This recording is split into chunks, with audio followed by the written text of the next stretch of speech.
All right, we're going to talk about Inyan today that it's going to be tough love. Now, what do I mean by tough love? I'm going to explain to you what I'm telling you right now. That's through Pirkei Avot. Now, we're going to discuss facts. Facts. And it says, Heve mechashev hefsed mitzvah keneged sechara, uschar avera keneged hefseda. Now, stop right here. What does it say? What does Pirkei Avot say in the second Perek, first Mishnah? Schar avera keneged hefseda. What does schar mean?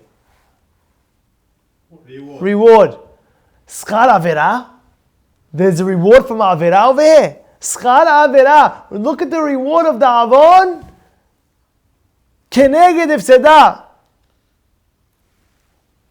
Against what you lose. What does that mean, reward of avera? The answer is very simple. A person in life has to do cheshbon on everything.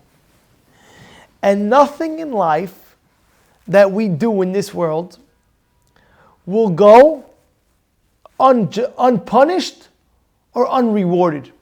It goes both ways. Not one iota in your life will go unpunished or unrewarded. I'll start with the punish and then I'll go to the reward. Unpunished means the Pirkei Avot is saying, make sure you know this. Every averah, you're going to get schar averah, meaning to say you're going to get enjoyment from the averah. That's the reward of the averah, the enjoyment of the averah. Go look at any averah, the enjoyment of any averah, and you'll see it's literally a very, very, very, very minute pleasure. Or even if it is a big pleasure. But guess what? That pleasure ends very quickly, and you have to understand there's repercussions from that. Keneged what? Hefseda. What do you lose from the gain of the averah? There's no way in the world, if you actually contemplate, you'll do any averah in the world. No matter how big the person's lust and pleasure is, he will not do it. But the problem is he doesn't think. He's not thinking the gains and the loss. There's a big loss. Imagine a person over here, son all of a sudden says, you know what? What's going to happen if you do A, B, and C? If you go to a place you're not supposed to go to, his legs get cut off. Will he ever go there? He'll never ever go. But he doesn't look like that. Hashem forgives me, don't worry. No, you can't think like that. Hashem is not mevater. You cannot think like that. Oh, I'll do this averah, make tshuva after make tshuva. Hashem's mochel, I'm his child, you understand? Can't make cheshbonot like that. This cheshbonot you cannot make. It doesn't go unseen. And therefore, don't think, say about Rasha. Rasha Minusha, the guy's a Rasha, he's Mehalel Shabbat, he drives a car on Shabbat. Don't think that guy, every single time he'll drive, don't think he's going to go unpunished with that. No, that will happen. But you say to yourself, whoa, what's going on? Nothing's happening to that guy. It'll happen. It'll happen. And if it's not in this, then in the next, the pasuk says, El emunah ve'en aver tzadik ve'yashar hu. What does that mean, El emunah? It says that Rasha, just like he'll get punished on the smallest sin in the next world, he'll get punished, the tzaddik, in this world for the small sin. So therefore he won't have to go through the Gehenna. Now let's go through the reward. That's the punishment. So you have to be careful. People think lightly, big deal. I spoke, I this, I that. I saw what something was supposed to look at, big deal. I ate that. No, it's a very big deal. It's a very big deal. It's not worth the repercussions that come after. It's just not worth it. It's like if you take a guy, a drug bust, right? He's selling drugs, and all of a sudden he gets caught, and he has to be in jail over 10 years. And then you go ask the guy, it's not worth it. I sold some drugs. I made $100,000, $500,000, even made $3 million. Now you got to sit in jail for 10 years, 20 years in jail for $3 million that he can't even enjoy until now he's 55 years old, 60 years old. Come on. You understand what I'm trying to say? So you have to contemplate. The Pirkei Avot is teaching you that. And we're bringing it out for you. It's just not worth it. It just doesn't even make sense to any of that being said. Now, let's go to vice versa now. That's when it comes to what? That's when it comes to Avon. Right? That's when it comes to what? The Avon. Now let's go what? To the reward. But I want to just stop here for a second and just understand what I'm telling you over here. It's just not worth it. It's not worth it. You see people later on in life, sometimes it's not worth it. It's not worth it. Any sin out there is not worth it to do. Now let's go to the reward. Now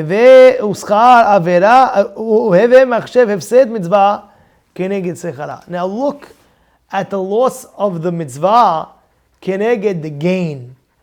Look at the loss of any mitzvah against the gain. Now let's go through reward now. Reward is a tremendous, tremendous reward. Now let's say, for example, you missed minyan one day and you missed the kaddish. I'm giving you an example. Or you missed the shiur torah.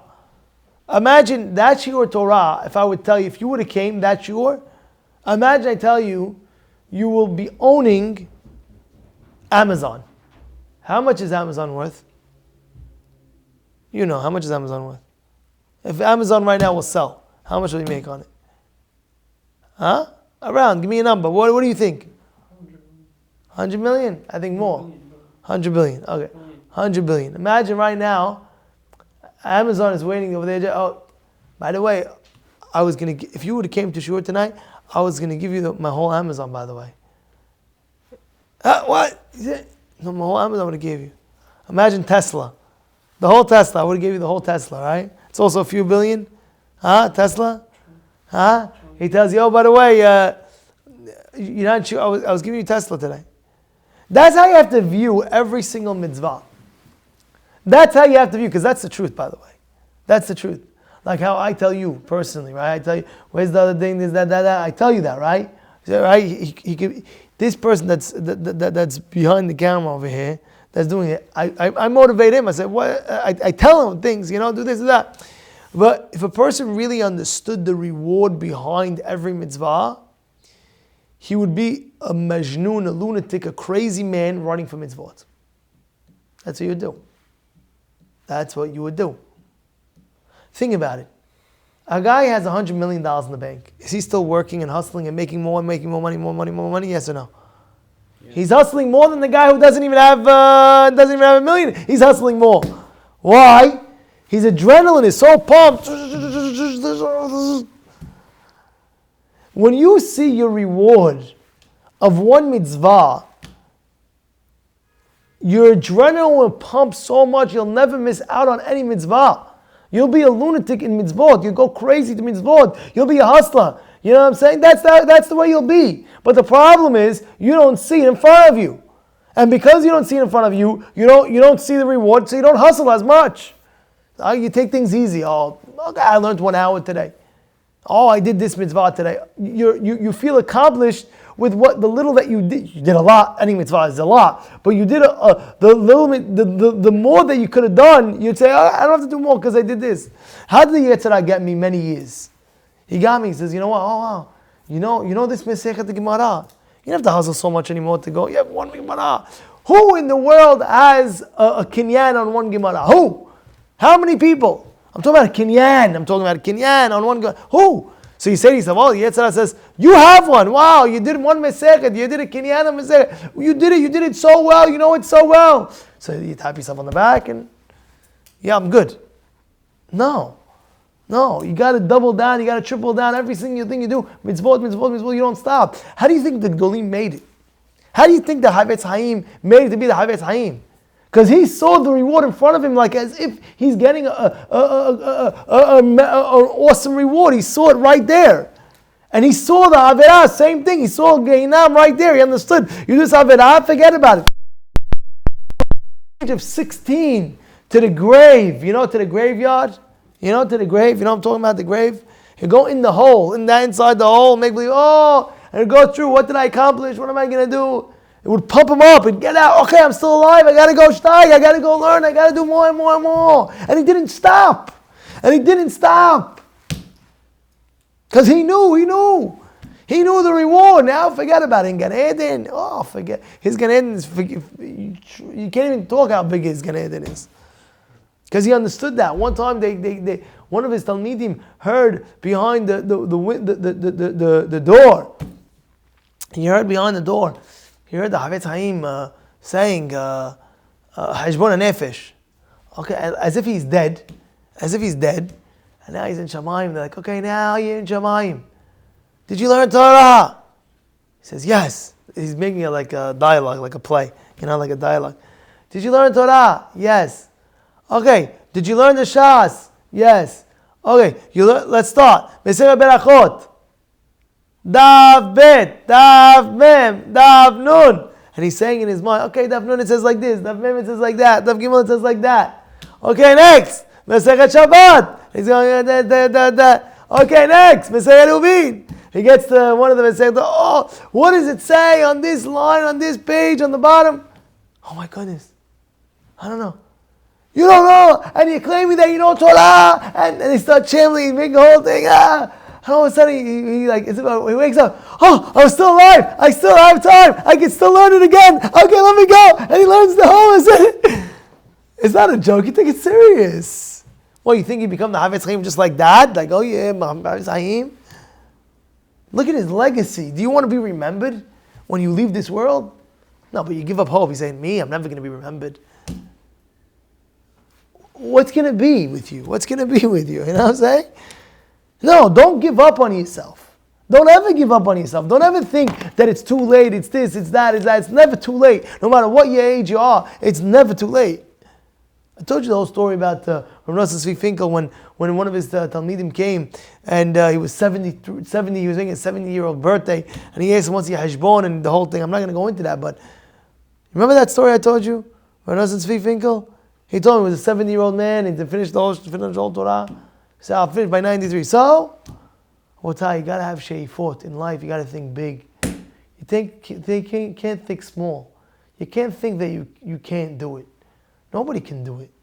In life, nobody can do anything. But when Borei Olam sees that you're doing as much as you can, then Borei Olam sends you the elevator to lift you up.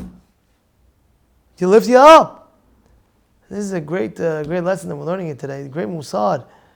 Haveh machshev hefsed mitzvah keneged sechara.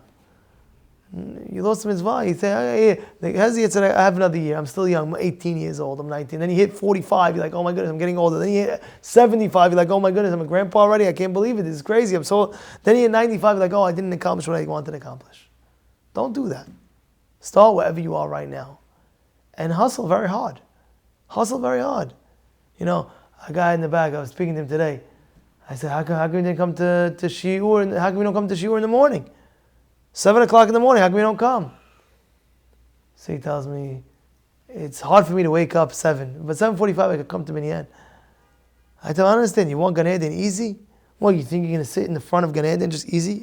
What'd you do? I came to Minyan. Said, what? You didn't learn? No, I was tired. Oh, so come sit in the front. That's what we're going to tell him? We're going to see the guy who hustled and made sure that he woke up early for class to make sure he was early for shiur. He's going to be the guy that's going to be there. Yes! What'd you do? It was hard for me and I came anyway. So every mitzvah that's hard you can't do anymore. That's it, finished. Guy tells me it's hard for me to learn at night.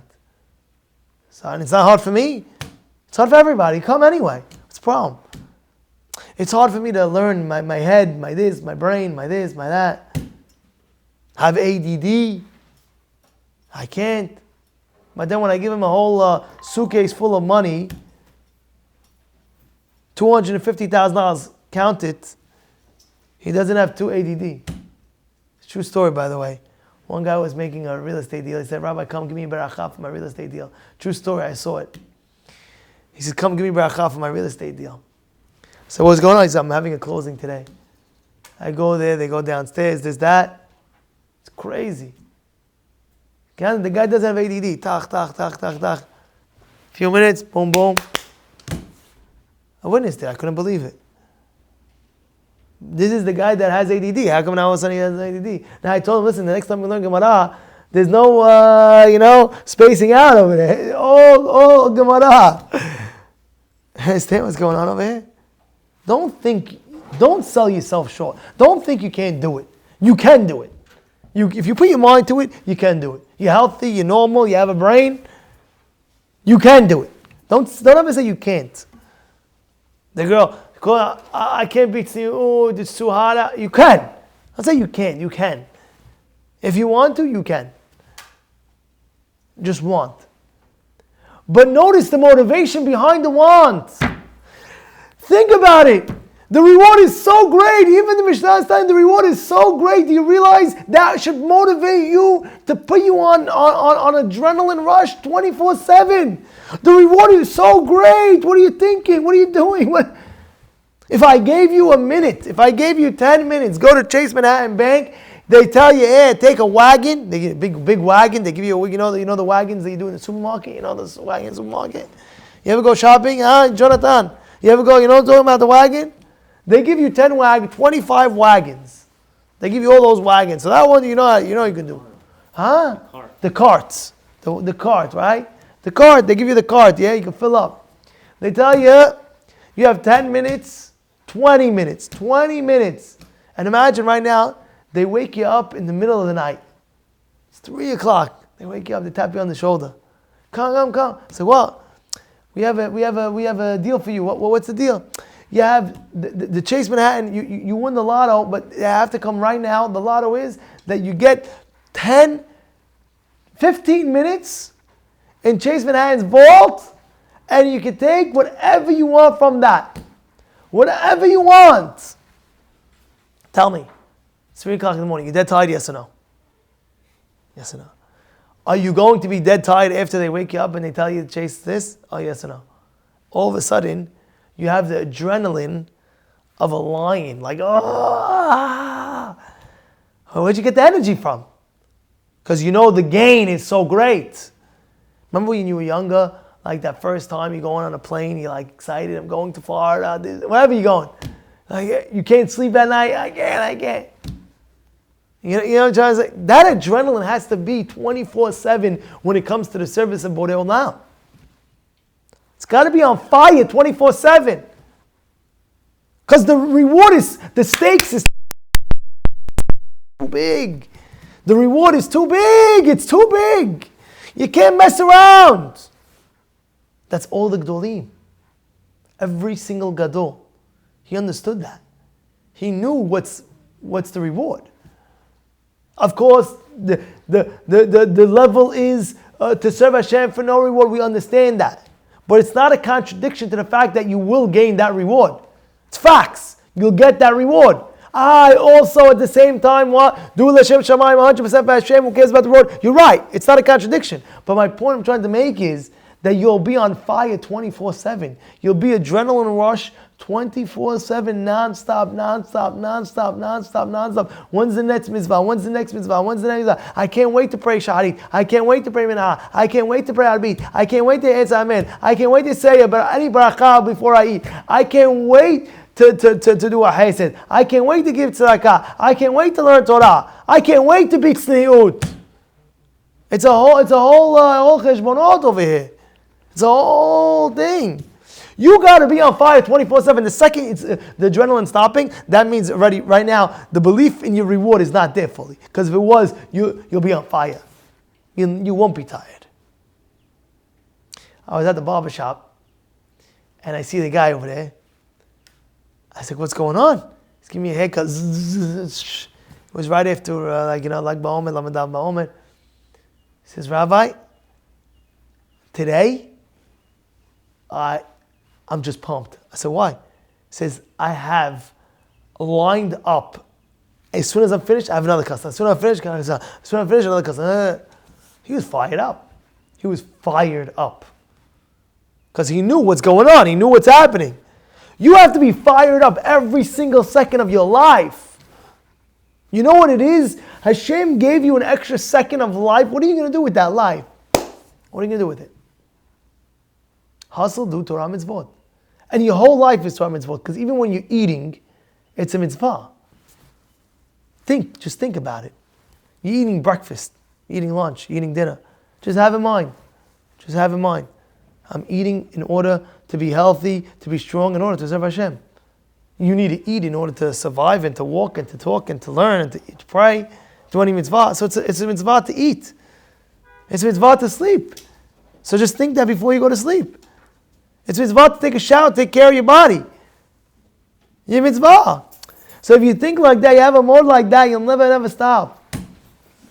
We're going to end up over here. But please, review the shiur. The shiur, review it. Send it out to your friends. Talk about it. But the point is, you get the point. The point is, be on fire 24/7. And if you ever getting down a little bit, review this. I got a reward in it. Remember the reward. Remember the reward that's at stake. Remember the reward at stake. You understand what's going on? I remember a fellow that was very big in Kiruv. And after his prime, was much older then. And he says to me, I remember when I had guys, they were so off the derech. And it was so easy at the time. And I tried here, there, but I didn't put my full. I should have brought more and more and more and more and more. How many more Neshamot would have saved? How many more? We don't want to say that at the end. At the end, don't live your life to the maximum. Live your life to the best capacity that you can build it. They interviewed one NBA player at the end. He was retiring, and they said, "Aren't you going to miss the game of basketball? You played for 20 years straight, and you were the best one in the league." And he said, "No." They didn't believe him. The interview said, "What? How could it be?" He said, "Because I knew I gave every sweat, tear, every power of energy that I had for these 20 years in the game of basketball. I couldn't do more. And that means I did the best that I can do. And that's why I don't feel bad retiring from the game of basketball." Same thing. You do the best as you can do. And then when you get to the deathbed after 120 on your deathbed, you say, I know I did the best. I'm not scared to leave this world. I know whatever I did, I did my full koach. Put in your full kohort in everything you do.